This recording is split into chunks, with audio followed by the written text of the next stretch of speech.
হাওর, নদী, সমুদ্র সব জায়গায় পুঁটি মাছ পাওয়া যায়, কিন্তু বিশেষ জাতের হাওরের পুঁটি মাছ দিয়েই সেবা পুঁটি তৈরি করা হয়।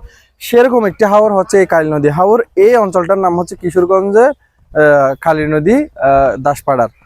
তো এখান থেকেই হচ্ছে যে সেবা পুঁটিটা পাওয়া যায়, সেটা দিয়ে সেবা পুঁটি তৈরি করলে যে স্বাদটা পাওয়া যায় সেটা অন্য কোথাও সেবা পুঁটি দিয়ে পুঁটি মাছ দিয়ে সেবা তৈরি করলে সে স্বাদটা পাওয়া যায় না। কারণ হাওরের সেবা পুঁটিতে বিশেষ একটা গুণ থাকে, যে গুণের কারণে যে স্বাদের কারণে এই সেবা পুঁটি অসম্ভব ধরনের স্বাদ হয়।